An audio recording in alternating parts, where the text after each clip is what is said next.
Hi, everybody. Kyle and I are going to be talking about nutrition and movement to fix knee pain and improve mobility today. So maybe, Kyle, you could just start by talking about what you do, and then I could share a little bit more about what I do. Sure thing. Okay, hey guys. So I have been assisting truck drivers in Australia. Um, Bit of the backstory was that I jumped off my truck a couple of years ago, and like I've been reasonably nimble and fine for a good portion of my life, and I'm still a little bit young, but it's like what happened was I injured my knee and I couldn't bend my knee after that fact. But fortunately, I knew about a body of work on the internet that you guys might have heard of by Ben Patrick. Um, and he was basically showing people how to repair their knees. And what happened there was like, just it dawned on me, oh, I should just revise that. And I went back and in a really, really short period of time, I felt it pretty much instantly as like that this is going to be the path for me, more likely to repair the situation. Because at the time, I was like, uh-oh, you know, like I had to be moving construction materials around Sydney by myself, operating a small truck. Multiple building sites were relying on me to be there at crack of dawn at times, and so I was just lucky that I knew about this stuff. But it wasn't until I was already involved in in coaching a coaching platform that I realized that that was my most valuable information. And it's not mine; like I've totally just copied and pasted from someone. But what I've been providing is just online assistance for people, whether it's the free videos that you can still see on my Facebook page, like just literally, because some folks might be out in the boondocks by themselves with a bung knee, you know what I mean?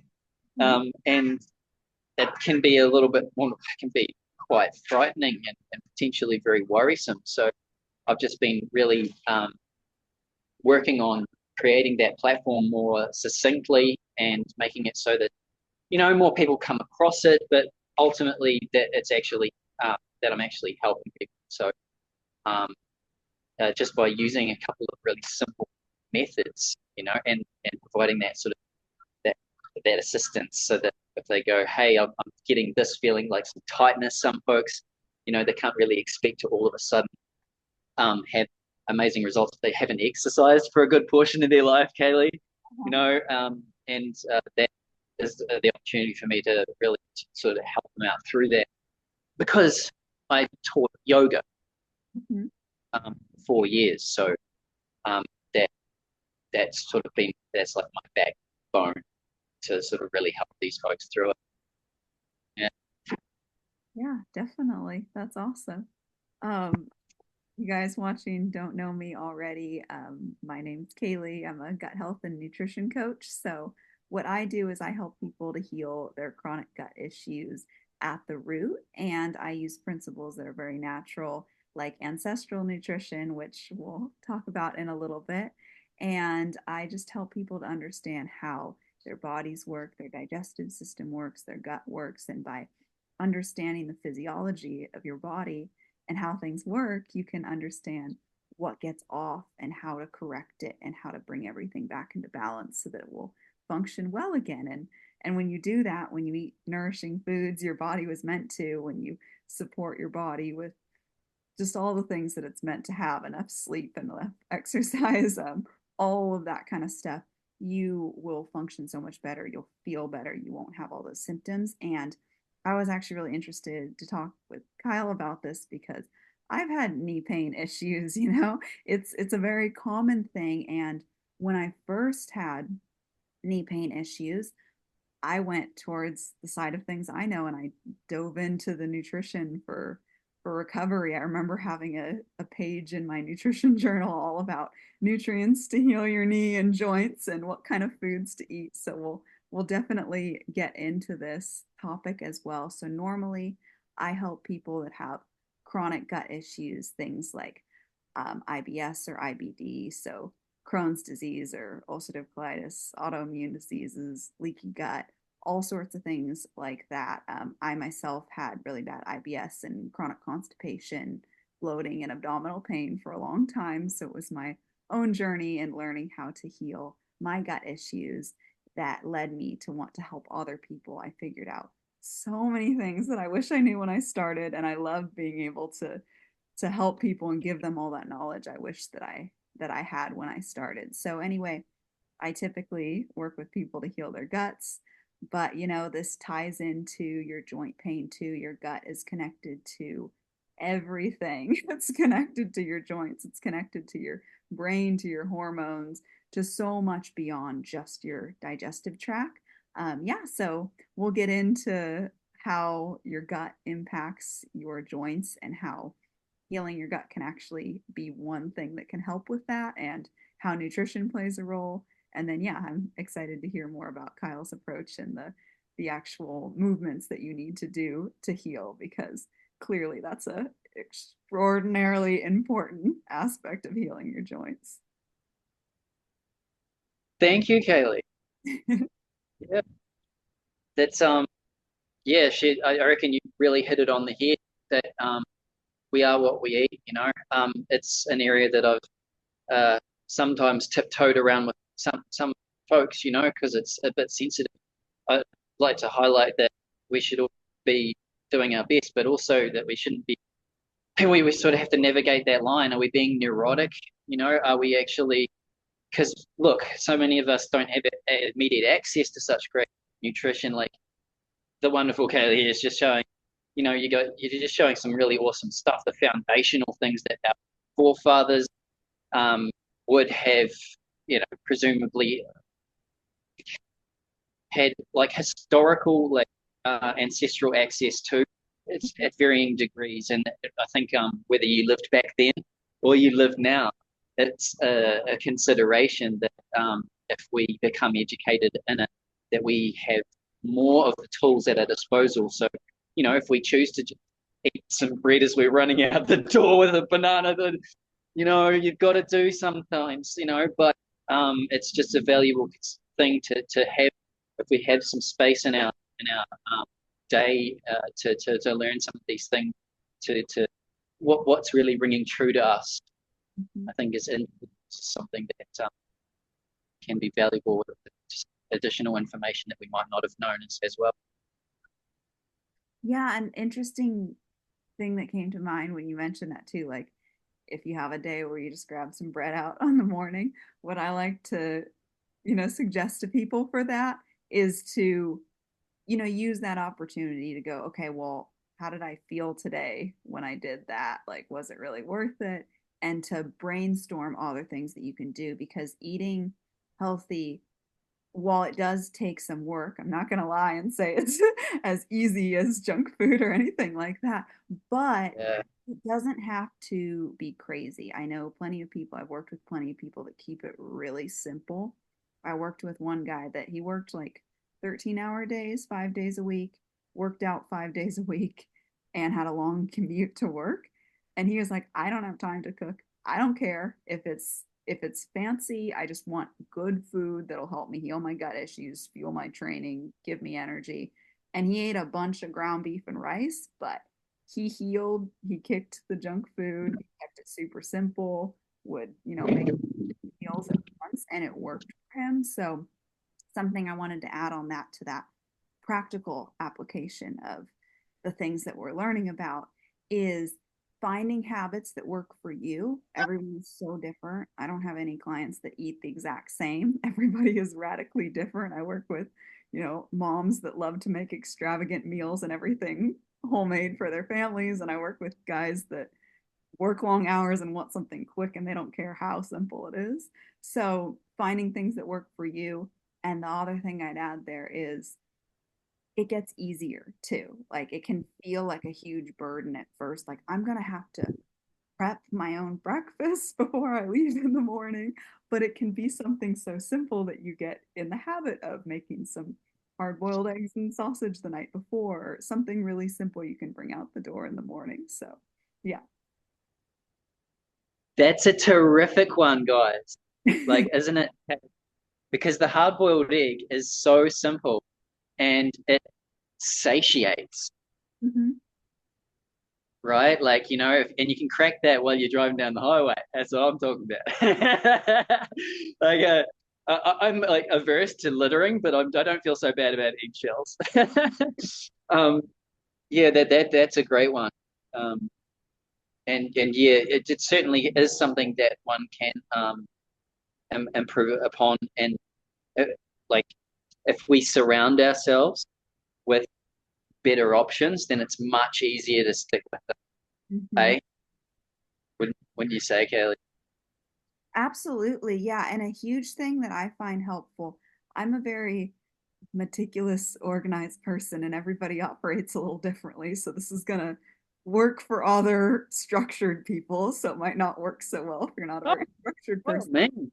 What I like to do is plan out all my meals for the entire week and then write my grocery list with those meals and then go buy the groceries, come back, and I have all my meals planned for the whole week. And it just makes things so easy for me because I don't have to think about it. So Tuesday is my write down my meals for the weekday.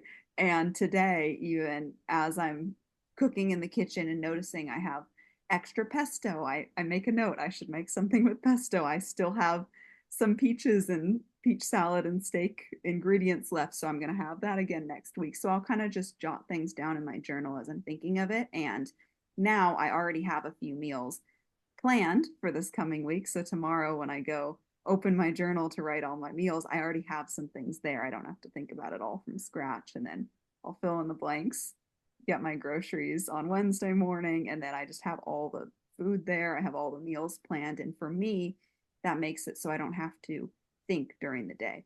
Well, what am I going to eat today? What am I going to make for dinner?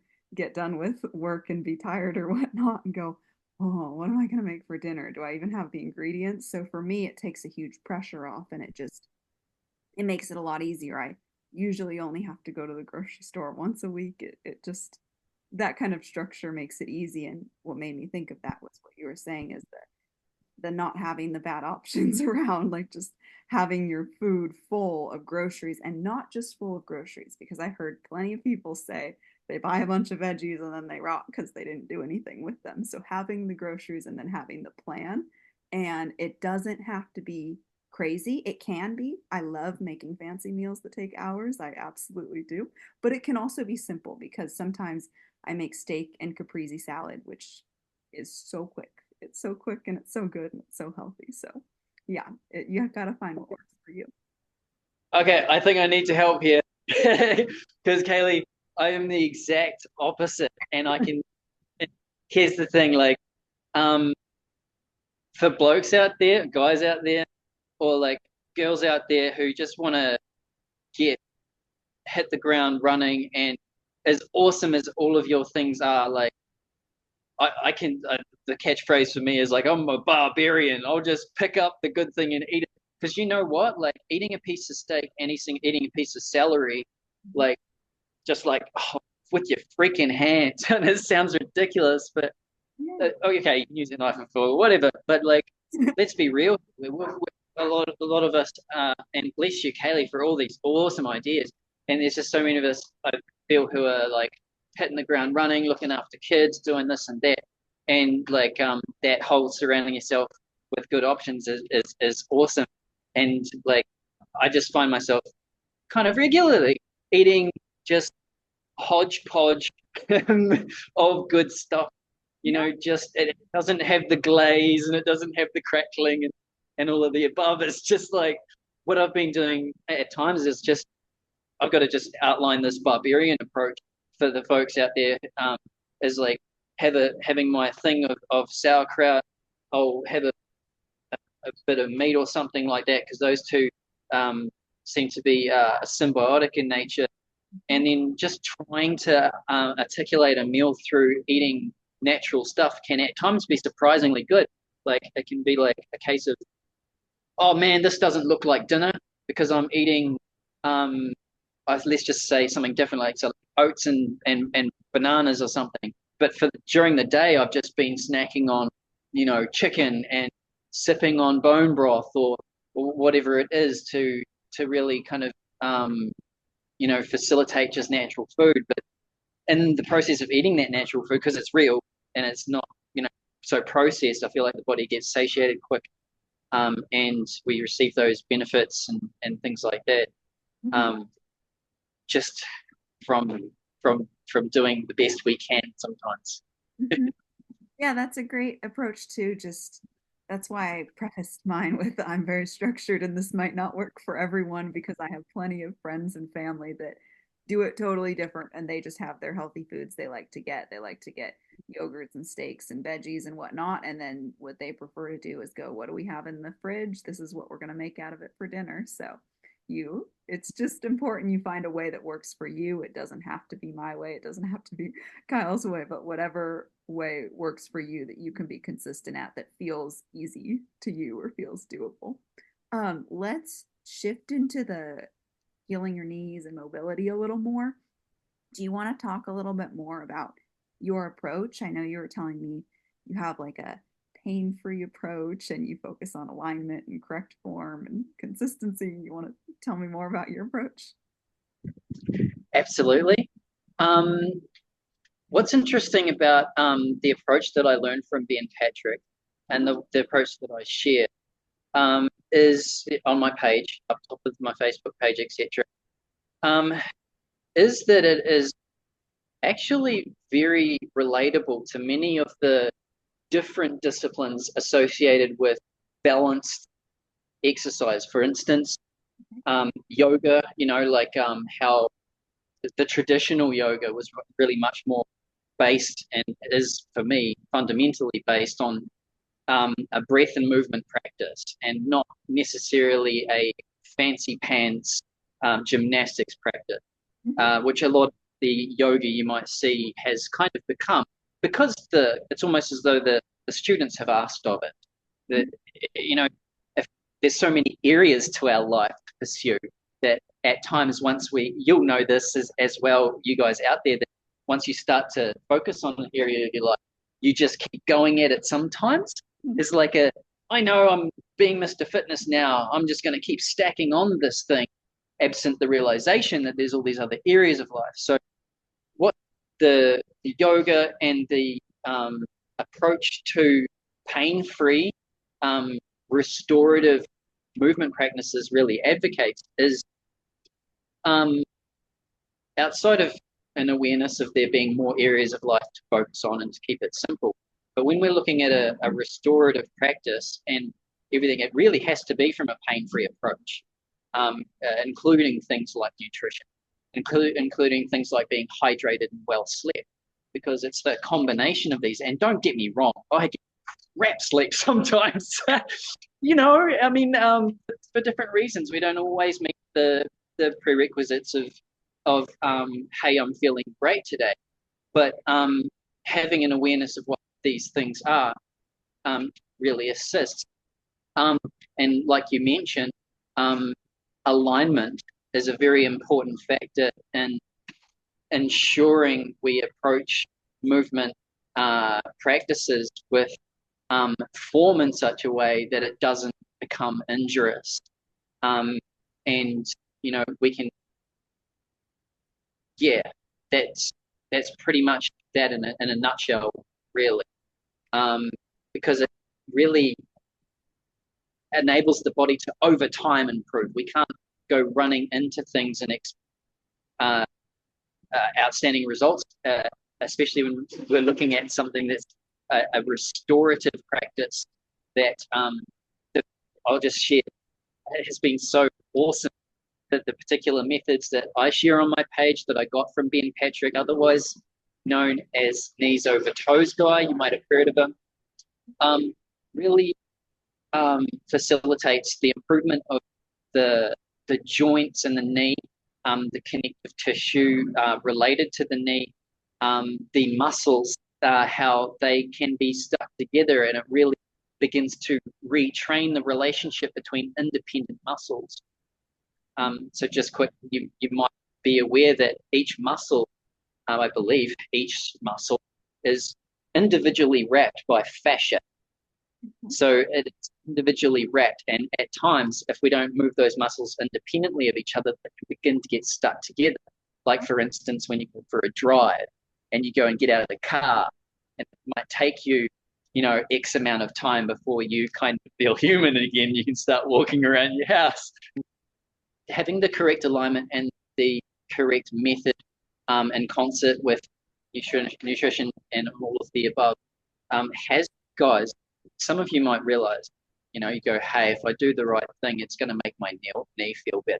But there is a body of discipline that we've been taught to buy into, which is fine. If I got hit by a car, I want to go to the doctor. I want an ambulance to pick me up. But if we've got a degraded condition, whether it's arthritic and things are along those lines, oftentimes also, strains and pulls, these things can be supported. And when we follow those alignment principles and even weight distribution, for instance, that it allows a, a proper relationship between the 2 feet on the ground. And when we are practicing something at a low weight, for instance, just using light body weight, I show folks quite easily, I'll tell you right now, is that if you lift your front foot and put it on a chair, you actually take a lot of the weight out of that front foot. And when you go then to bend into that knee, you're not taking your whole body weight down to the ground. You're just kind of doing a bit of a bendy bit on the chair.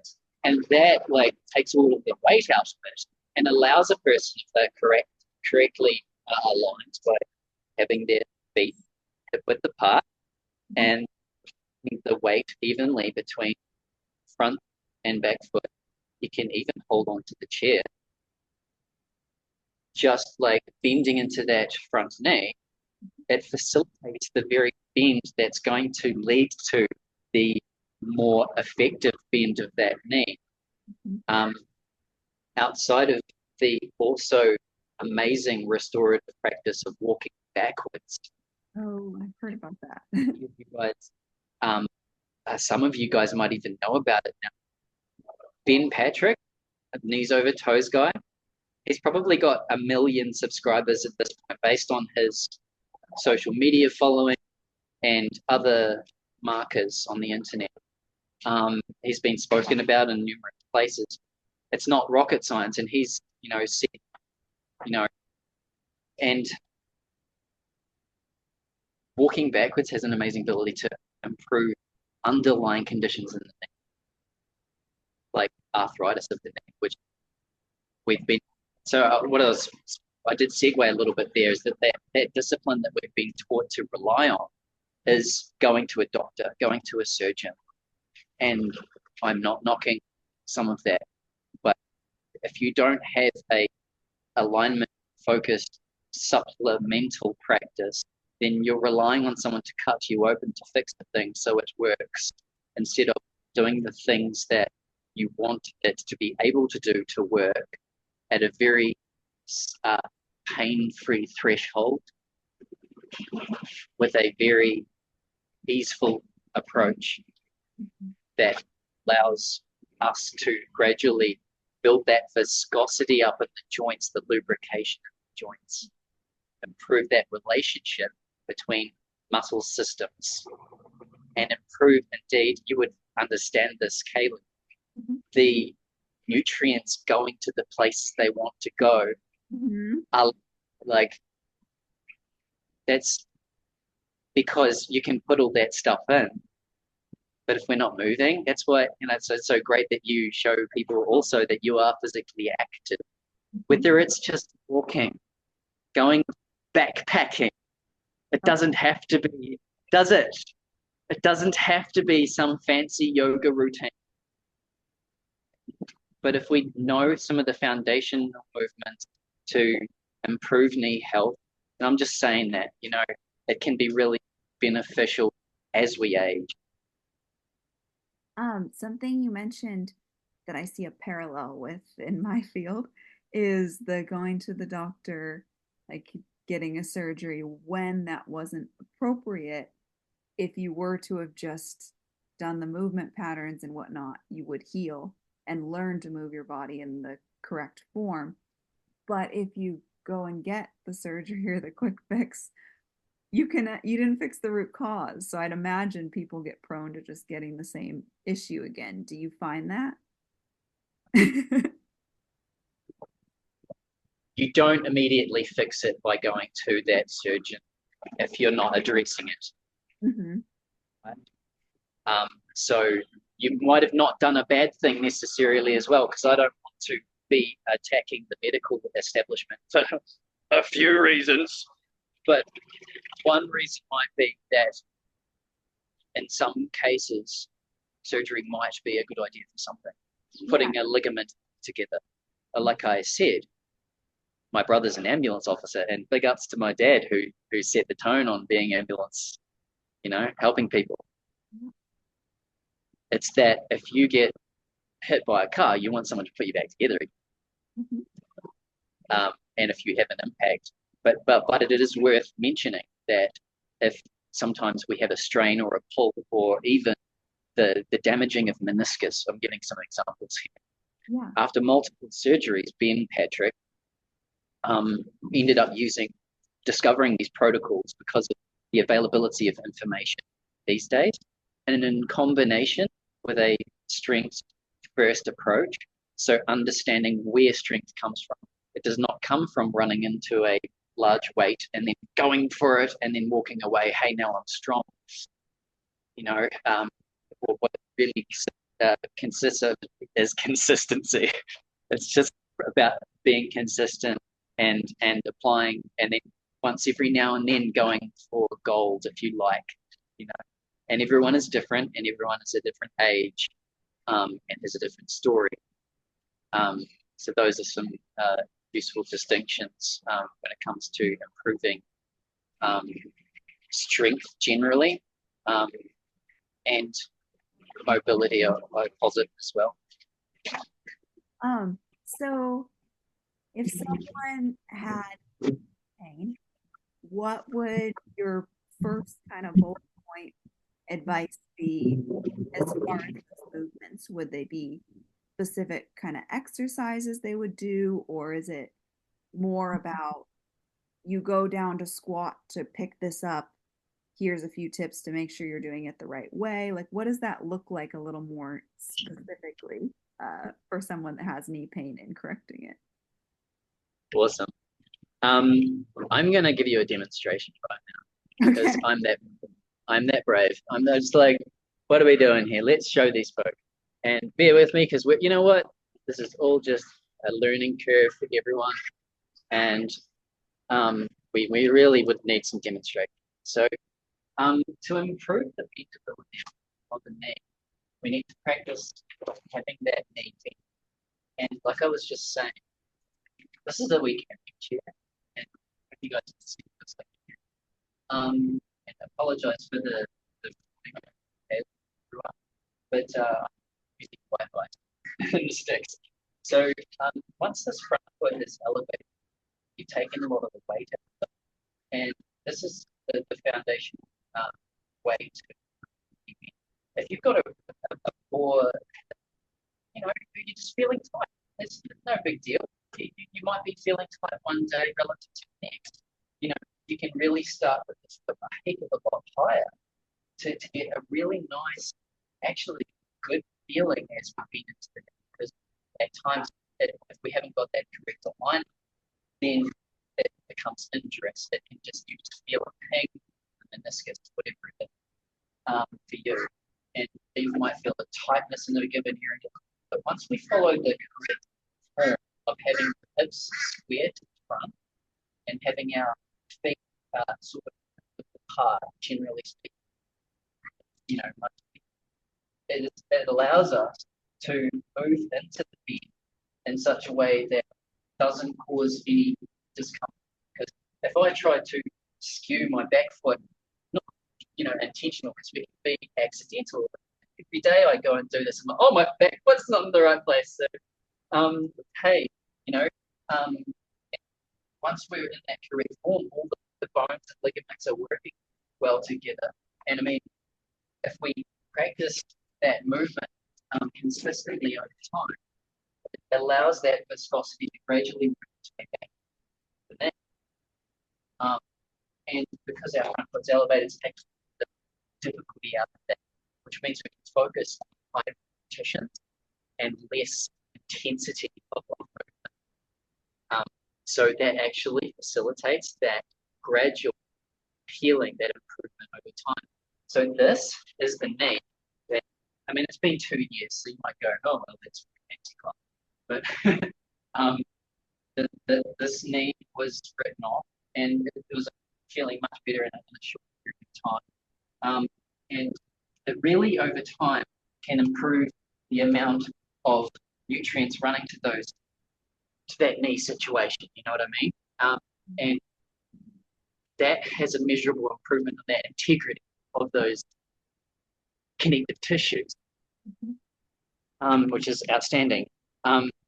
So I've just shown you guys how you can improve your knee ability. So the ability of the knee to bend. And all you would like or you would like to know if you're willing to improve is that if you wanted to improve the condition and as far, generally speaking, walking backwards is a really great foundational exercise for like knee arthritis. At first, I've been hesitating in using the word knee arthritis because it's like, don't touch that, son. Like we're talking about old people, be gentle. And the whole medical system is predicated on anti-inflammatory drugs.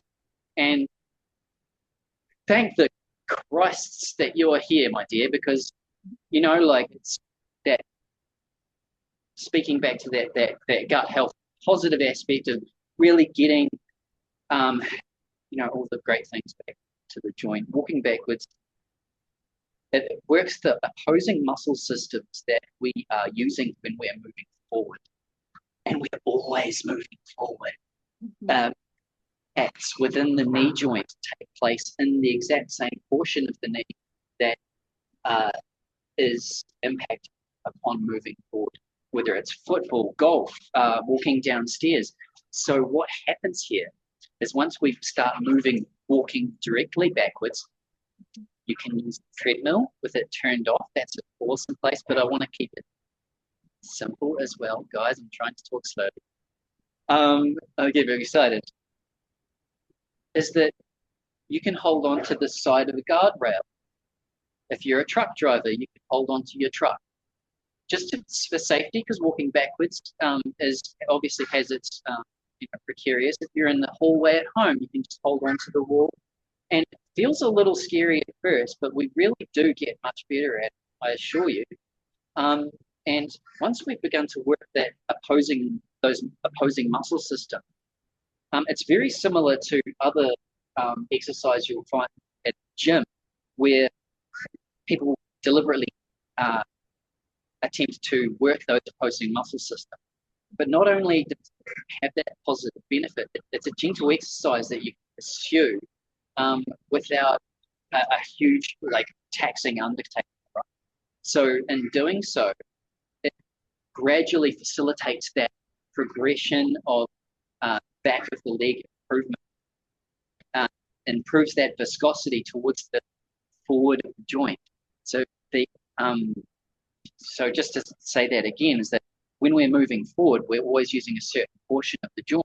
But when we're moving backwards, it is actually creating a space in the knee. There was a Time news article recently, walking backwards, the great exercise that you're not doing. Like, if we walk backwards, it facilitates, especially if we have adequate nutrition and hydration, that viscosity and lubrication back into the knee. And as a great lower leg exercise, where this really helps, and it's been measured, is moving downhill.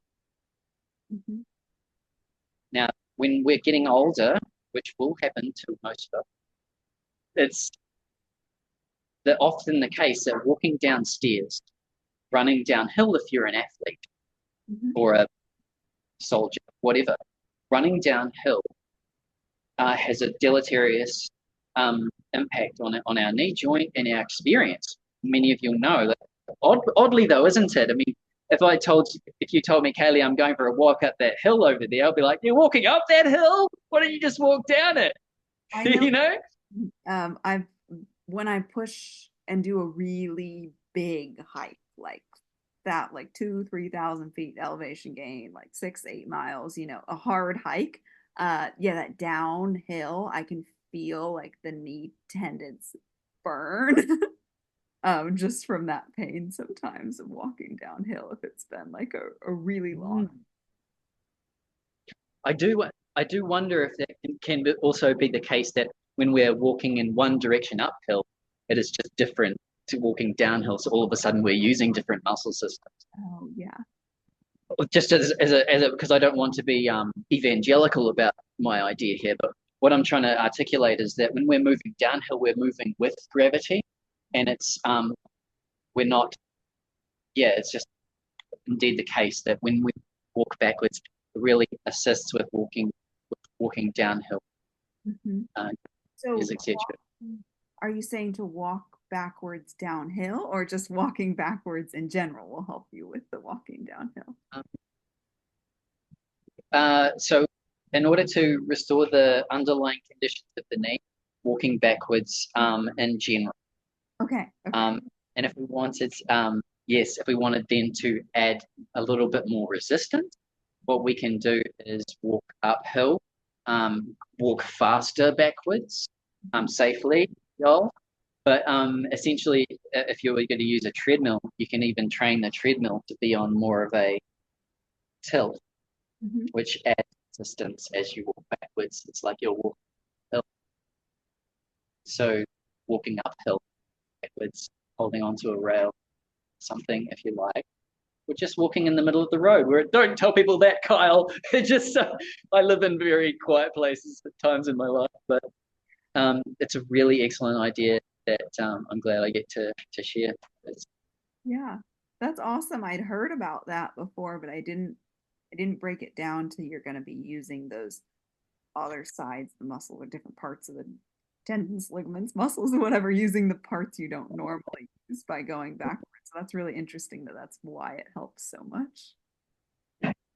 it's great that you heard about it. And just I've bumped into many people at the gyms who are walking backwards on the treadmill, Oh no. and I just know what they're up to straight away, and I just want to go talk to them. I'm like, did you get it from here? This place, this guy? And they're like, and Oh, I ended up helping one of them and talking to them about it and stuff. But yeah. it's definitely a bunch more common now. You can see how it's explained in simple, short detail on the page. Um, and yeah, I also assist folks with um, online assistance, whether it's actually looking at their form as well. Um, it's a little bit of a personal plug here, Kaylee, but you know, once we start doing things like this, some of us might wish to get further assistance, with additional stretches that we can do to turbocharge our results, and additional movements that we can do to probably take us to a place that we never thought we would ever be. Um, yeah, that can all be found on my page. Yeah. Awesome. Well, maybe I could tie into the inflammation bit a little bit you mentioned earlier. Does that sound good? Oh, carry on. Yeah, lead the way. Okay. You mentioned inflammation, and that ties so heavily into both gut health and nutrition. So that's kind of a huge part of how your nutrition and gut health can contribute to healing knee injuries, really any joint injuries, or yeah, any kind of injury like that. But anyway, so inflammation, people typically think inflammation bad, but there's actually two different types of inflammation. So we have acute inflammation and chronic inflammation. Acute inflammation is good, it's in the short term. Acute inflammation is you Oh, I get see. cut and your body has an inflammatory response and it brings a lot of blood to that area. So you get a lot of nutrients to help repair the cut. You get the ability to, you know, dry up the blood and create a scab. And you also have a lot of blood not just flowing to it, but flowing away. So you get a lot of waste able to be moved away from the injury easily. So any kind of Yeah. injury, the initial inflammation of a few hours, maybe a day, is actually helping you to heal. It's your body bringing nutrients through blood and bringing waste away through blood. But most inflammation is chronic inflammation, and that is quite different. This is when the inflammatory response continues well past that. And the main cause of chronic inflammation is going to be leaky gut. And if you're not familiar with leaky gut, essentially your intestinal lining is one cell layer thick. So there's just one line of all these little cells that's lining your gut. And these cells are supposed to be very tight together. You can picture a brand new fence where every single board is pristine and perfectly next to each other. You can't peek through on your neighbors and they can't peek through on you. It's a very nice fence. That is how your intestines are supposed to be. But That is. when you have leaky gut, it would be like a very old fence where a board rotted away and just fell off in one part, or different, the gaps between the boards have just been worn away by weather and rot and whatnot. So there's now gaps, and you can actually look through and see your neighbors, and they might be able to look through and see you. And it feels like this is not a very good quality fence anymore. So leaky gut is similar in the sense that your cells are no longer tightly next to each other. There are now gaps. There's a number of things that can cause this. Primarily, gluten is going to be a huge one. Glyphosate, which is also called Roundup, it's a weed killer that's very commonly sprayed. Lectins, which is an anti-nutrient compound that's found in grains and nuts and seeds and legumes and some other foods too, like nightshades like tomatoes and dairy from A1 cows. So there's a few other foods that have lectins in them as well. I'm not saying all those are terrible and you can never have them, but it's one contributor. So pretty much you're going to have like gluten, glyphosate, lectins, stress. A poor gut microbiome can create toxins that can also negatively impact your gut lining. So all of those are going to be the main things, also environmental toxins that can make your gut leaky. So when it's leaky, essentially there's a protein in your body called zonulin that gets triggered. Gluten, glyphosate, and lectins directly trigger this. And zonulin causes those gaps to form. So that is when you start to get those gaps between the cells. Now it's only one cell layer thick, so that essentially means a free passage from your yard to your neighbor's yard, or your digestive tract to your bloodstream. So now you have things that weren't supposed to get in your bloodstream getting into your bloodstream. So this could be toxins that we're exposed to if you walk down the street and some car has big exhaust coming out of it and you breathe some of that in. That could contribute. It could be a little pesticides that was on your food, or it could be a lot of different things. But anyway, any kind of environmental toxins that you end up ingesting normally will get pulled out through your stools, and your body has this whole method of dealing with that. However, when you have leaky gut, the toxins can actually seep through in that little hole between the cells. Now, normally, when your gut lining is healthy and tight, your food has to be broken down into very, very small units. So proteins have to be broken down into individual amino acids. It can't be two amino acids still bound together. They have to be a single amino acid to be able to cross through a cell and into your bloodstream. There's all these specific little channels to get glucose molecules and fatty acids and amino acids and vitamins and minerals into your bloodstream. But if they are not broken down to the smallest unit, they can't make it through. So that is why digesting your food fully is important for actually absorbing nutrients. But when you have leaky gut, this no longer is the case because there's that huge gap. So that allows for not only toxins to get in, but it allows for chunks of food that are not digested fully. Now, by a chunk of food, this could literally be a glucose and a galactose molecule still stuck together that didn't get bound. Now, that is lactose, which is very common in dairy and can be hard to cleave for some people. But essentially, you can get a chunk of not quite fully digested food entering into your bloodstream. Now, when this happens, your body mounts an immune response, which is inflammatory. Now, it does this because this is a foreign object in your blood that's not supposed to be there. It's used to amino acids, glucose, galactose, a fatty acid, something simple that then gets built back together again once it's in your bloodstream or in your body. Right. But if Yeah. you have a little tiny itty bitty chunk of milk or a little tiny chunk of bread or a little tiny chunk of meat, that's not supposed to be there. So that's why your body mounts this immune response. And if you don't seal and heal leaky gut, this will happen over and over and over again, and you will get chronic inflammation. Now, this is the main root cause of inflammation. Why? And that is why it is so important to heal and seal that leaky gut. So if you do have leaky gut, a few quick tips on that. Cut out gluten. I know it can be hard. It is worth it. You will be able to eat it again in the future, but that's very important for healing. If you can cut out all grains, that would be ideal. At the very least, limit them and properly prepare them, sprout them, soak them, ferment them to decrease the lectins and other anti-nutrients that are in them.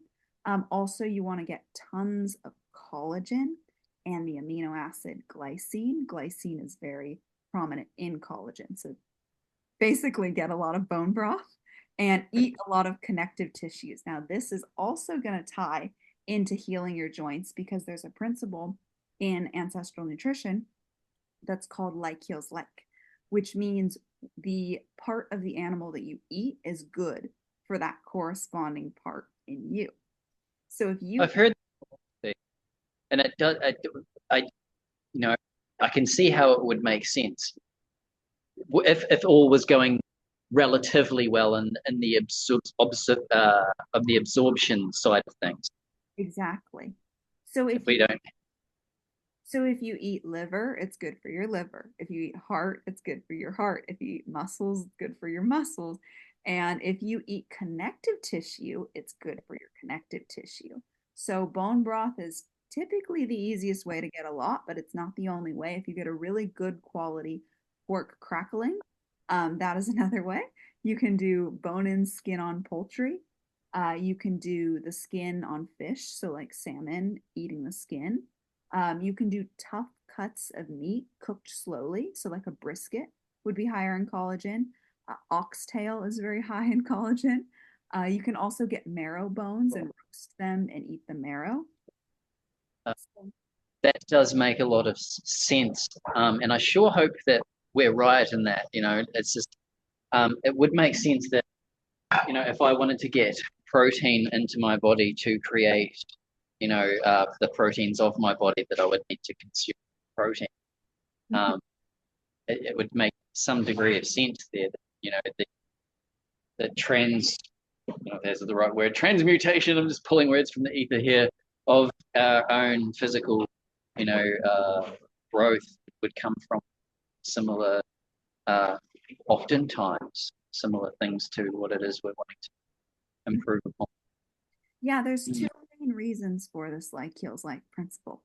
So one is the nutrients in connective tissue are the exact same nutrients you need for your connective tissue. Like I mentioned, glycine is an amino acid that is very, very high in collagen. You need a lot of glycine to make your collagen, to make your connective tissue. Your Okay.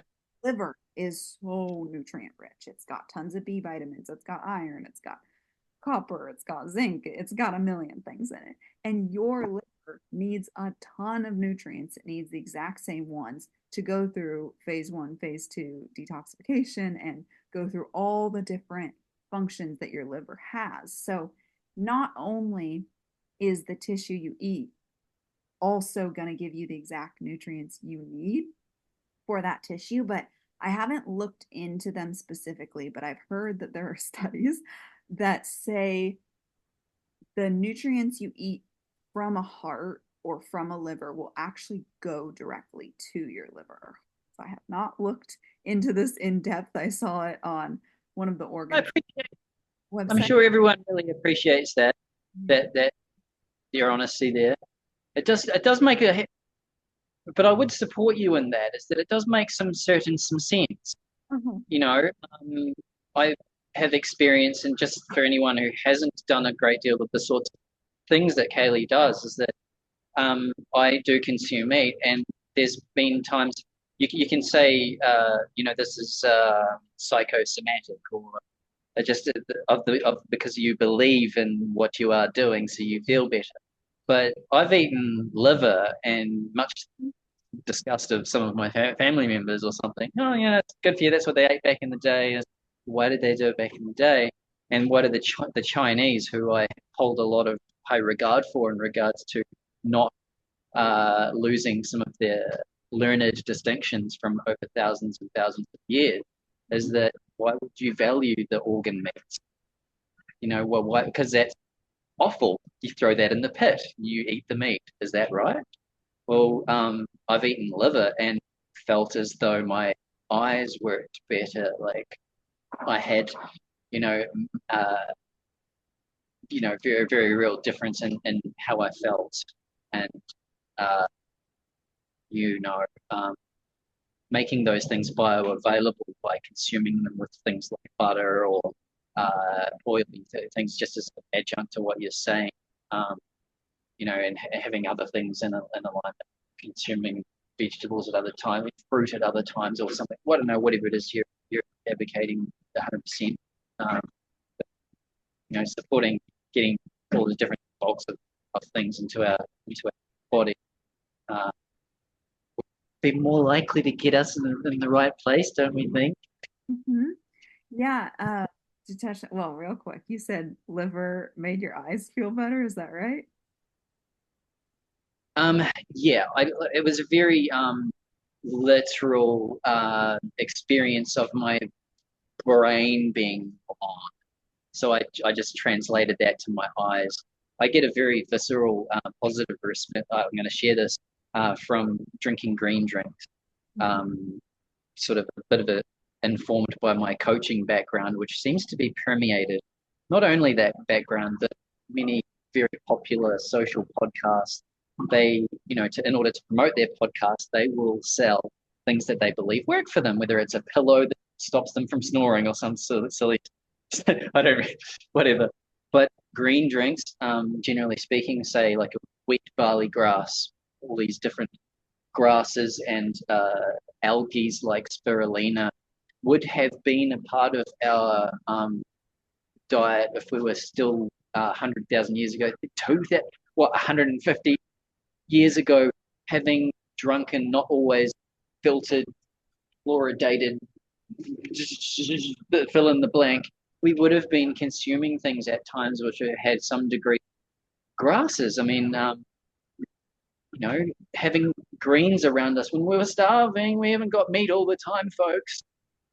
Yeah, we would have been hunter gatherers, and at times we would have found leaves that would have been more bioavailable, and we would have made that a part of our, consistent regimen because it was something that didn't make us ill.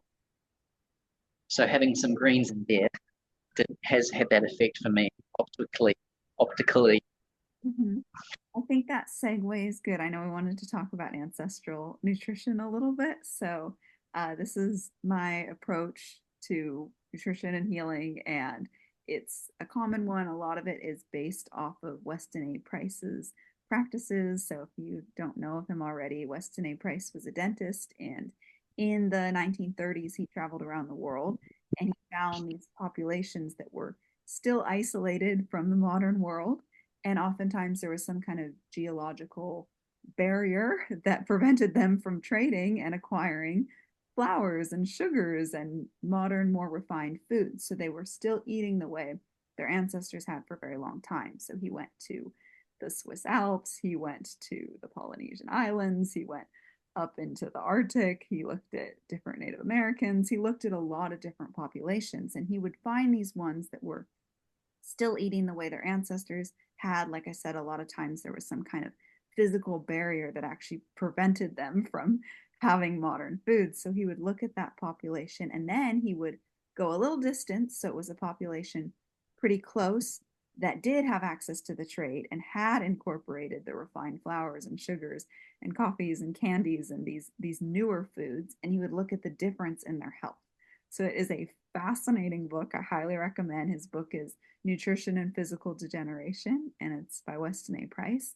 So a lot of the whole ancestral nutrition movement now, or you could hear it called Wise Traditions Diet, Nourishing Traditions Diet, Weston A. Price style diet. There's a lot of different names, but pretty much the Hey, same thing. Did you have something you wanted to add? no, I'm just taking notes because what you're saying speaks a lot to the book I shared with you that I read, Uh-huh. the Right for Your Blood Type. Oh, okay. Uh-huh. It is looks at what is your ancestral background, Uh-huh. and it suggests. I'll just say this one thing is like for as a very bold example, African people apparently have some degree of difficulty in consuming dairy products. Oh, Now, why is you know, um, and it just makes some sense to me that if we were to eat the things that, say, for my sake, Dutch, Proto-German ancestry, Scottish, my dad would say, Scottish! Yeah, what are uh-huh. you talking about? That's your mum's side. What effect would that have if we were to consume dandelion, um, the types of things that were around your generation, and what might that be? Mhm. Yeah, I think that's a great point. So, eating like your specific ancestors could definitely have a little extra benefits, especially some people tolerate dairy more than others. Most people, if you heal your gut and you get good quality raw dairy, you're gonna tolerate it, but there's still some people that will struggle with it and won't be able to. So that's a good example. Some people can tolerate dairy more based on their ancestry and their ability to continue to create lactase, the enzyme that breaks lactose down into adulthood and beyond, just when you're breastfeeding as a child. But with the ancestral nutrition, it's less about your specific ancestry and looking more at the general practices and what is the overarching kind of similarities between these people that led to their good health. So some of these are they ate a lot of animal foods, ate nose to tail animal foods. When Weston A. Price was doing this and looking around the world, he noted in his book that he was actually surprised to find there was no people that he found that didn't eat any meat. Everybody ate meat, and that contributed a lot to their health. They ate nose to tail, they ate organ meats, they ate the bone broth, they ate the bone marrow, they ate very seasonally, obviously, and they also properly prepared any kind of grains, legumes, nuts, or seeds that they had. So they would soak them or sprout them or ferment them to break them down and make them more digestible. This will also make them not cause leaky gut for you, not cause a bunch of digestive issues, and it'll make the nutrients, which there's not very many nutrients in grains or nuts or seeds or legumes, it's pretty minimal, but the few nutrients that are in there will be a little bit more bioavailable if you soak them ahead of time. Yeah, so that's a huge thing. They didn't eat seed oils, they didn't eat processed foods, and there's more specifics you can see, but raw dairy was huge for some of the population. Some of them ate a lot of seafood. Yeah, there's various different things, but liver was very highly praised. Raw butter was highly praised. Fish roe was very highly praised as very nutrient dense foods. These foods helped them to have better health.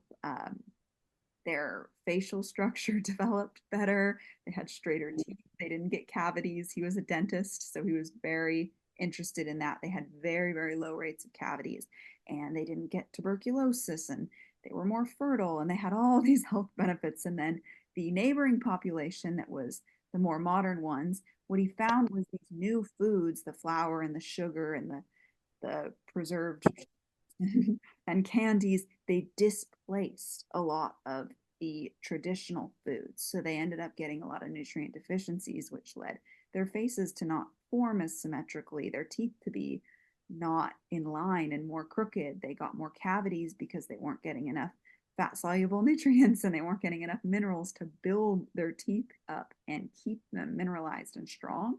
So, anyway, looking at these different ways that people ate, we find these principles that we end up basing ancestral nutrition around. So, essentially, it is eating similar to how our ancestors did. It is not picking a specific group of people and copying them exactly. You can do that if you want, but you don't have to. That's not what it's about. It's more about taking the principles. So for me, I eat a lot of organ meats. I eat muscle meat. I eat a variety of cuts of meat. I eat bone broth regularly. Fermented foods were huge for them. Fermented foods. I have some seasonal fruits and veggies.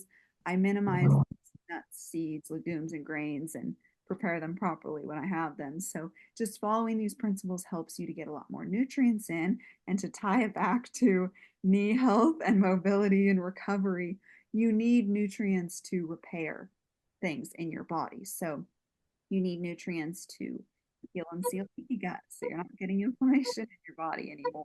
You need nutrients to physically repair your joints. So we talked about collagen as being one that was really important, but there are more. You need nutrients to build everything in your body. And if you're short on nutrients, then your body's going to have to make a choice of where they're going to put nutrients. So if you're short on calcium, yeah, your bone's not going to get that calcium. Your heart's going to get it because your heart pumping is essential to you surviving. Your bones being strong is less important than your heart. So if you're deficient in calcium, not only will the calcium you eat start to go to your heart or more important things, but your body can actually break down and take calcium out of your bones to give it to the areas of your body that need it. Yes. So with healing, you really need to get your nutrients in. You need to be able to digest it and break it down and absorb it, have that healed and sealed leaky gut. And getting those nutrient dense foods in will give your body the building blocks to rebuild your joints and have them be stronger and healthier. Right on. Yeah. I'm all for nutrient density. Mhm. Yeah. Yeah. Right on. Another, Do you, oh yeah, I was yeah, just go for it. another huge thing with decreasing inflammation is getting rid of the seed oils too. Those are very, very inflammatory in your body. So, seed oils are going to be oils that were made from a seed. So, it could be cottonseed oil, canola oil, corn oil. Those are the three C's. And then there's three S's: sunflower oil, safflower oil, and soy oil. And then also vegetable oil, grapeseed oil, rice bran oil, any kind of oils made from seeds are very inflammatory. They're very high in omega-6, which is an inflammatory fat, and as opposed to omega-3 that's anti-inflammatory. We need both, but we need more omega, or we can't have too much omega-6. And just the I way appreciate that you highlighted that. I appreciate that you highlighted that because we're talking about and food groups that are in a large swathe of our people's food, and we don't need to be making them, overly. Because I appreciate that, omega-6 is something that I've been told that we need as well. But just drawing the line there that the best that we can to aim towards things that are nutrient dense and consist of um, yeah, of good value nutrition. It's going to put us in the right gear. absolutely, yeah. So the seed oils is kind of a big tangent. So there's a lot about it out there now. So I'll make it kind of quick. Yeah, there is, but so you're definitely not the first in my world to have brought that up. There's a little bit of a war against that stuff. And just personally, I do wonder how much of that is actually just tied in with the possibility that the consumption of a lot of these, say, omega-6, it's less so, but these canolas, these different oils that are extracted, is actually a lot to do with the fact that a lot of the when we are consuming these things, it's because they're combined with the things they weren't meant to be combined with a little bit more. That actual product itself is consistent of many other things, which in isolation may be okay, but because of that particular combination, the synergy of those ingredients isn't speaking the same language. Put it in an interesting vernacular. It's like those things. It's now become bastardized. It is consumable. It has some nutrient value, but essentially, it's no longer an oil coming from nuts. It's not a pre-soaked nut. But thank you for highlighting that for everyone as a way to make the actual goodness in a nut more bioavailable is by soaking it and having it bring out its natural goodness that would have been more likely if you picked it off the tree. Yeah, it's been dried and sent to you folks. Let's try and potentiate that. And the way I do that is by soaking my stuff overnight in the fridge because we have fridges these days. That's great, isn't it? Soaking my cereal overnight. I've moved away from crap cereals, but still have oats and nuts soaked overnight, and that's just because I'm running away from that at this point, especially with regards to the price of food these days. And it's really a great way to potentiate those food groups. Absolutely. Yeah, The seed so oil, those seed oils are in these wacky places now. yeah. With them too, it's an entirely different thing than if you took sunflowers and you crushed them up yourself and tried to get the oil out and you consumed it right away, yeah, that wouldn't be such a bad thing. But the way that they're doing it, I mean, it wouldn't necessarily be that helpful of a thing, but it wouldn't be so harmful. If you were to, the way they do it now is they have a factory and it is really hard to get the oil out. There's not a ton of it. It is not like rendering animal fat where just tons of fat comes out and you've got a lot of it. Just Seed, pours out. seed. Bless the animals, by the way. Oh yeah, Thank you for your absolutely. yes. So with the seed oils now, it's a very disgusting process. Honestly, they use a lot of chemicals. They use bleach. They use a lot of chemicals to actually get the oils out. And a lot of times the oil that comes out, it's if you watch the videos, it's a disgusting sludge and it smells gross apparently. So they bleach it, they deodorize it to make it palatable. And Palette, friend, the palette. See, folks, that's what we're talking about. Thank you, Kaylee. Yes, very good. That's the distinction, isn't it? The processing these things as opposed to the consumption of maybe the raw molecule, which is still housed in its original place to a certain degree. yeah, when the fats are taken out of the seed, they don't have that same protective mechanism and matrix of things around it. And it's very susceptible to oxidation. And then the heat and the chemicals of the processing make it even more susceptible to oxidation. And essentially, What are we even eating now? yeah, What are we even eating now? It's like a thing that was a thing. I mean, uh-huh. just as one example, a piece of meat is a piece of meat, but in 5 days, when you leave it on the table, it's no longer just a piece of meat.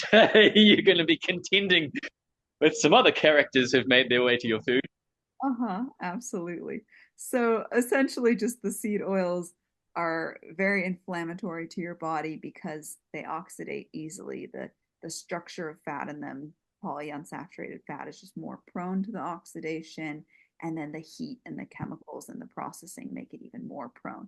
When a free radical is created, it's basically a molecule without enough electrons and it's not happy about it. It goes around and creates a lot of damage in your body. So cutting the seed oils out is huge for decreasing inflammation. Brilliant. That's brilliant. It's not very happy about it. It's You not. leave it where it was. Yeah. Yeah. So that's a huge Okay. component of the nutritional side. Right.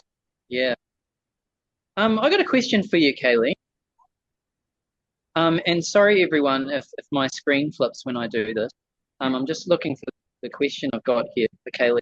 Uh, would you tell us a hack for navigating metabolic flexibility, which is a word that I've heard, you know, when like we're a busy mum or we're a busy truck driver or something, we're not always going to have access to this stuff. Is there something that you've got in mind that can help us navigate that metabolic, that sort of that middle ground where we don't have access to all that stuff?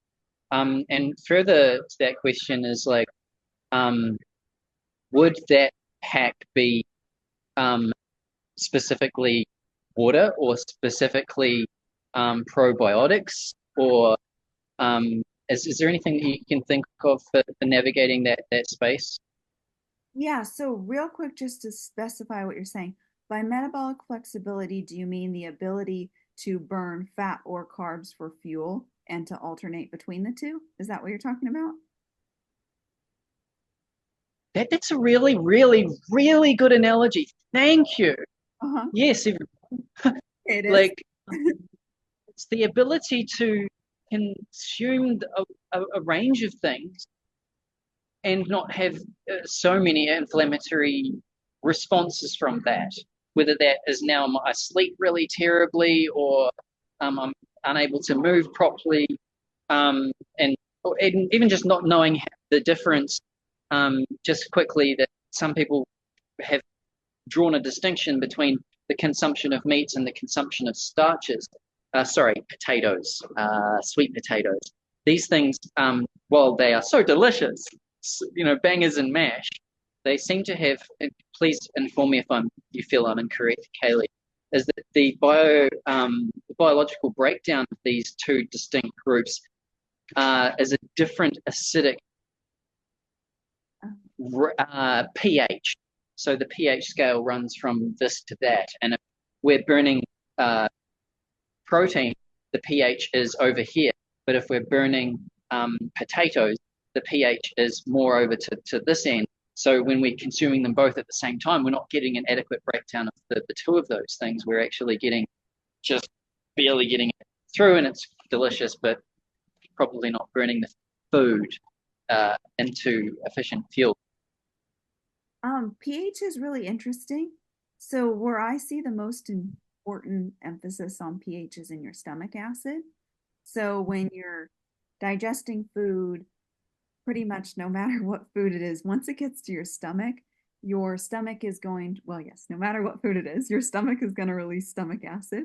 And that usually will bring the contents of your stomach in a healthy individual between the 1 and 3 on the pH scale. So that's very, very acidic. So what you eat is not going to have the largest effect on the acidity. It's going to be, if you're healthy, in that 1 to 3 range. It's more around 1 to 2 while you're eating. 3 is actually more in between meals. But anyway, so your food is going to get so much acid in the stomach, and it's all going to mix around, and there's pepsin and these different digestive enzymes working at breaking your food down. And then after your stomach, it's slowly going to be released into your small intestine, and this molecule called bicarbonate ion is going to be released right there. And the job of that is to neutralize the food and stomach acid so that it doesn't burn your intestines, because your stomach wall is very Right. special and capable of handling the acidity. Your small intestine is not. So it has to be neutralized. So when it comes to talking about pH, my personal opinion is that the pH of the food doesn't matter that much because it's going to be blasted with a ton of stomach acid and then a ton of bicarbonate ion. So it's not going to have a massive impact on the pH in your digestive system. And that's not going to have really an impact on the pH in your body either. A lot of people will talk about like alkaline being more healing, but because there's so much acid and then so much of the bicarbonate ion, the pH isn't really that different at that point. And the problem Sure. with pH is more when you have too alkaline, so not acidic enough of a stomach. If you have not enough stomach acid, you're not going to break your food down thoroughly enough. And then you're not going to be able to get all the nutrients out of it. It can lead to acid reflux. It can lead to a lot of issues. So the actual pH with the different foods, I don't find as important. Weston A. Price looked at that too. He looked at that and noted about it in his book. He looked at the different ancestral populations and the acidity of the foods that they were eating and didn't really find any kind of correlation there. It varied a lot. So Yeah. that's my personal opinion on that one. I don't think it matters too much. Oh, come on. No, I agree wholeheartedly, and that makes a lot of sense. I do just wonder about them as individuals when they're put together. Oh, When we're combining, say, sausages and potatoes and stuff like that. But let's just leave that for another episode if it's that way inclined. But I'm just pulling stuff out of the ether here. But I was just asking you if there was a particular single hack that can help people navigate that middle ground between um, doing things right and eating nonsense on the road. Is it more okay. and everyone's an individual. Let's look at that as well. But would you posit that it might be more the consumption of water, clean water, or that it might be something else, or that it might be the consumption of probiotic foods to sure everyone's somewhat different. But is there something that stood out for you? Yeah, so are you asking like finding that balance between doing the like perfect ideal healthy thing and then kind of life and making it practical? Is that what you're asking? I'm really not trying to guide your folks into breaking the rules. I honestly, Well, because I put it like this: if I go out on a date, or if I, you know, am hanging out with friends and they bring me some food like a garlic bread, it smells absolutely gorgeous. Um, I'm that guy who says no. I'm that guy oftentimes who says no, thank you. My mum offers me stuff that sometimes when I visit her, and I want to have nothing to do with cakes from how they've made me feel relative to the changes that I've made, which are similar to you in consumption of meat, vegetables, and fruit. But I guess what I'm sort of considering there is that when we do have the choice to, and we make the choice to do something a little bit off to the side of nutrient density, is there something that's stood out for you that has really backed people up so they can get away with more? oh, I'm trying to help my members of my family here. It's like, like, is it like maybe really simple, like the consumption of bone broths that you can seem to buy now from all these health stores? Or is it like a full form of probiotic or consumption of water? What are you noticing? okay. I'm thinking, So there's no one cheat food or pill that's gonna make you be thank able you. I expected that to, answer. but Yeah, there's no way around it. You people just eat properly. I do have a few tips though. So first would be preparing ahead of time is going to be helpful. I used to make food ahead of time to bring to work or school. I worked in a restaurant, and the vast majority of the time I would bring my own food. So I would, after everyone else got to eat, I'd sit down and have my chicken salad. And so that can help a lot. So just first off, planning ahead of time, even if you know a place that's near you that's really healthy. I have a client that I swear is the queen of finding healthy like alternatives. She would send me like an almond butter or a granola or a place she went out to eat or a soup that was just insanely healthy. So they do have options out there. It depends what's near you, what your options are, but sometimes you can find something that's really healthy. Now, the second best, if you are in a situation where you didn't prepare properly, didn't think ahead, or you're still getting in the groove of it, that happens, is to just do the best with what's available to you. So if you're in a less than ideal situation, don't go buy fries. They're deep fried in a bunch of seed oils that have been reheated over and over again. That's going to be like the worst thing you can do. Even if you can just get like a better quality burger, or if you can go to a grocery store, that can be really helpful because sometimes you could get maybe a better sandwich if you're still eating gluten, or you could get some sushi, or there's oftentimes a little healthier options. So just kind of do the best with what's available to you. if you made it that way. You can eat out sometimes, I eat out every once in a while. It's honestly not something I do often at all. But when you do, you can kind of pick the best thing. So avoid fried foods. Try to get some meat. That's probably the best. If you're worried about the quality, go for beef or ruminant animal. They are better at getting rid of toxins and not having them still in the meat. So that's going to be good. Yeah, salads can be a good option. Please explain that just quickly, because people need to understand that that ruminant animals distinction.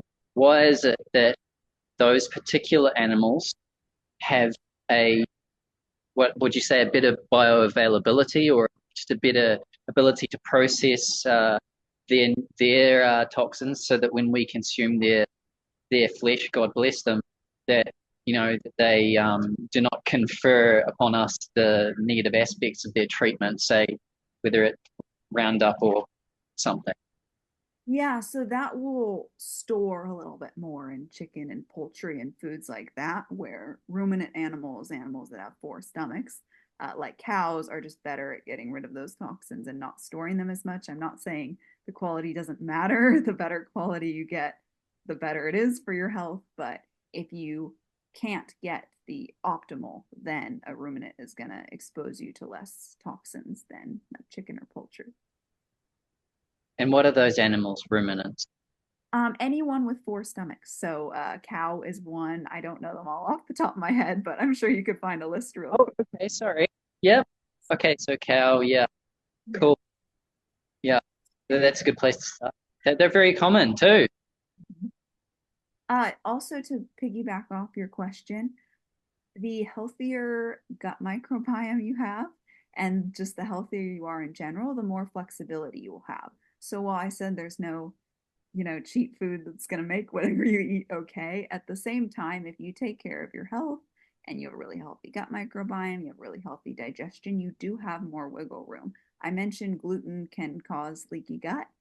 Well, I eat it now because I don't have leaky gut and I healed and I have a really healthy gut. So I'll make sourdough bread. So I'm properly preparing it. And I can have that sometimes. I can, go over to someone's house and not be all weird and ask if they're using seed oils. You can just kind of eat what they prepared for me and not, make a big deal out of it or anything. So you Uh, flexibility, Thank you. the healthier you are, the more flexibility you get. But I just work with a lot of people that are so chronically ill and have been for years that you just have to Mm, be more diligent. And I think something that can help if you're in that situation, if you've got a really bad autoimmune disease, you've got a like rheumatoid arthritis, or if you've got Crohn's disease or ulcerative colitis, if you've got something like that, that is not the time for moderation. That is not the time for I deserve a no, little bread. break the rule. You have to want it and you have to be willing to be really disciplined if that's your situation. Anything is better than nothing. So it's also not good to have the all or nothing if you're going to choose nothing mentality. Anything is better than doing nothing. But at the same time, if you are in that place, you really do have to be disciplined with these things to see the changes. And if you are, you'll see the changes so much faster and you'll get to a place where you have more flexibility. It's not forever. You can't go back and then eat like crap again, but you will get that more flexibility. So if you have a favorite cake or something that might not be the healthiest in the world and you want to have it once or twice a year, that's not the end of the world. Your body is resilient. It can handle some stuff. Yeah. Well, seeing you're the gut magician. You're the expert on this. I'd like to ask you two questions that are very practical. Uh-huh. So with regards to our gut, there's two conditions that are going to be something that people are going to face, and that it's just going to be a potential problem. And it's one, diarrhea, Oh, okay. and two, constipation. Mhm. Obviously, two extremes. Mhm. So help us out, Kaylee. Just one thing for each of them, so everyone can kind of walk away and go, all right, next time this happens, I'm going to do this, what Kaylee said, and Well, see how that works. there's one right off the bat that helps both fermented foods. Fixing your gut microbiome is huge for both constipation and diarrhea. It's a very, very big root cause for both of them. If you're experiencing looser stools or diarrhea, opt for the fermented dairy. That's going to help you a little bit more. And if you're experiencing constipation, opt for the fermented veggies. That's going to help you a little more. You can have both, but if you're going to pick one, go with that, the dairy for Interesting. and Fermentation for diarrhea. what was that? Fermentation for diarrhea. Yes. Fermented this. And then the fermented veggies for constipation. I guess I'll throw another one in there though. So constipation, I talk about a ton. I dealt with it for 10 years. I've helped a ton of people overcome it. A lot of people I work with start with constipation. So one very underlooked cause that was one of the causes for me that's very important is giving yourself an opportunity to go. So many people rush out the door in the morning. They eat their breakfast and then leave for work right away. They're very stressed that they don't, for lack of better terms, schedule it in. You need to have a chunk of Yeah. morning. Your body's used to being able to go and that you are relaxed in that time. Now, if you've been constipated for a while, you can have a bad tendency to fixate on it during that time and go, oh my God, I have to have a bowel movement right now. It's got to happen. And just be like, oh my God, it's got to get out. Don't do that. This is a time to have. You feedback loop there, right? Like, yeah. One thing that's really helped me, guys, with this, and for the construction people out there who build toilets, they're gonna hate me for this, and some but like squatting on the toilet, Oh, like yeah. just have. We're talking about some stuff here that might be embarrassing for a lot of people, and it is for me a little bit because I don't specialize in it. But like the other day, I went to the toilet and nothing much was happening, and I knew what you'd said, and I knew anecdotally from my past awareness, squatting on the toilets really helped. And ladies and gentlemen, let's just say it was a good day after I stood up on the loo. Now, obviously, when we do that, we want to be a little bit safe and hold on to the things around us, and maybe have good knees to start with. That can really help. Oh yeah, yeah, that's huge. That aligns your intestines the way that you would if you were gonna go if you were gonna go Thank number two you. out in a while, Yeah, squat down. right. So yes, so Mm, that's very helpful as well. And I could go on for an hour or two about constipation or diarrhea, so I'll kind of leave it there. I have a lot yes. more content about that too. Mm. Well, I think we've covered a lot of things, and I think we're over an hour now, so maybe we could kind of give some closing thoughts. Does that sound good? Absolutely. Yeah. What would be your biggest advice or something you want to leave people with when it comes to healing knees and improving mobility? Oh, okay. A pain-free approach. Um, when we're looking to restore even or just uh, improve the connective tissue, which can be done. Thank you, folks. Wasn't always known. A pain-free approach is very important because it's much easier to rebuild muscle than it is to rebuild connective tissue. So the joint tissue. Yeah, you know, Kaylee.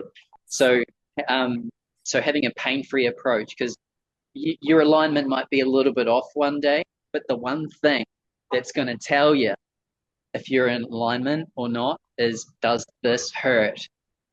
And it is the very same principle that has really guided um, my uh, success in building some degree of strength without going into this crazy world of um, trying to be big and muscly looking, or I need to do what this person on the screen is telling me to fix my knees, Mhm. me included, everyone.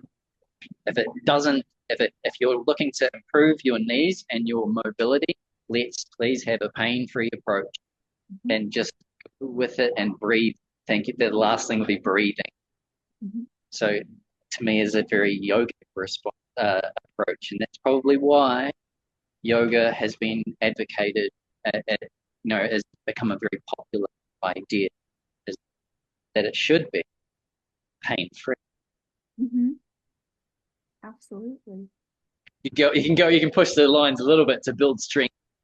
I Yeah. had to add that in there to add strength. We want to be. working against resistance, like with anything thing in life. Thank you. Whether it's socially, relationally, you do have to go into those difficult areas. But having a pain-free approach with regards to restoring connective tissue is a really, really good place to start. Absolutely.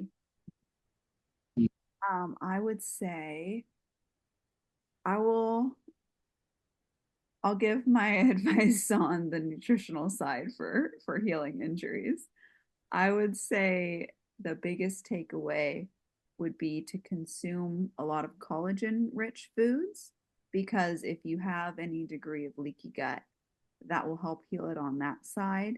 And also, when you have leaky gut, a lot of toxins can store in your body's connective tissue. So if you have toxins coming in your body and in your bloodstream, they can actually go and store in your connective tissue. Heavy metals love to do this. So giving your body more collagen will also help you to get rid of that old toxin filled collagen that can cause a lot of pain and autoimmune diseases and arthritis and things like that and replace it with a healthy new collagen and connective tissue. So I'd say drink your bone broth, make it yourself if you can. That's going to be better, or meat stock. And have other collagen rich foods like bone marrow, bone and skin on poultry, tough cuts of meat that have been cooked slow for a long time, foods like that. And these are a million times better than collagen powders. Eat real food. It's going to be better for you than supplements. There can be some that are okay, but it's just real food is always better. So I would eat real food and eat lots of collagen. And then I really would cut the seed oils out and remember that it gets easier the more you do it. And if you're wondering what to replace it with, just use butter or lard or tallow. A healthy animal fat is ideal.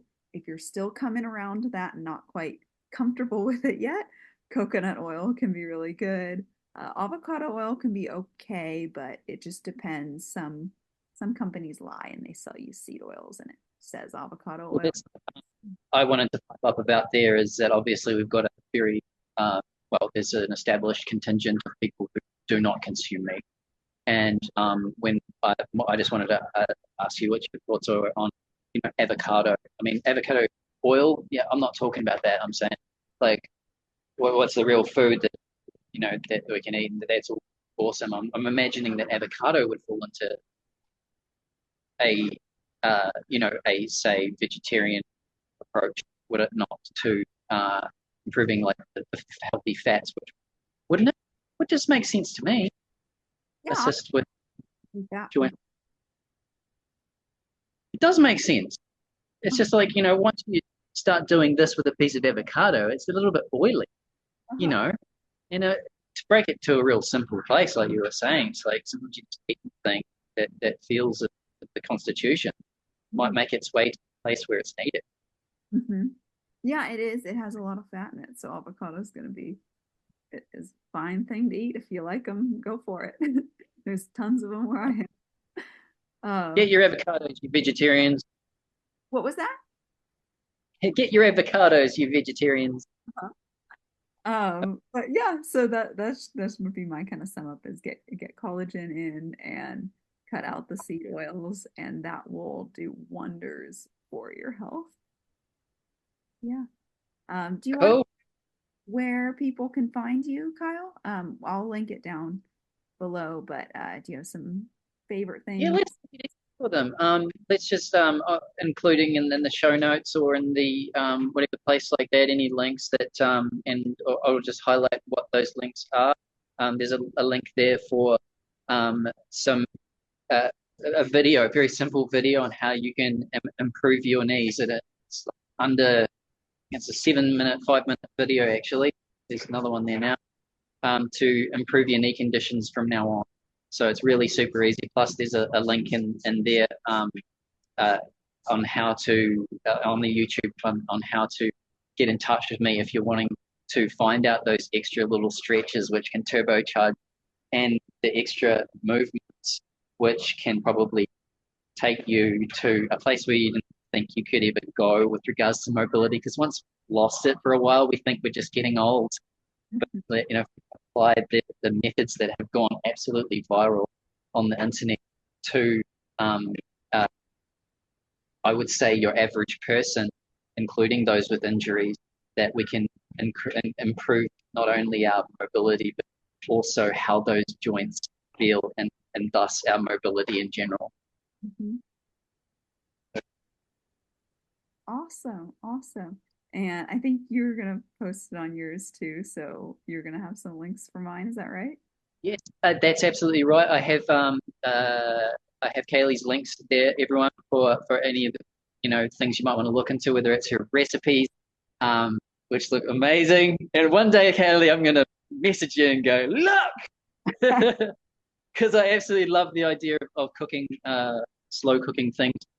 So you guys can access her assistance and her material and her really cool videos that go into some of the stuff in more specifics for those areas you might be considering about inflammation and gut health as well. Mhm. Yeah, absolutely. Um, Thank you guys for watching. Thanks, Kyle, for doing this with me, and hope you guys got a lot out of it. Cheers, everyone. Have a good day.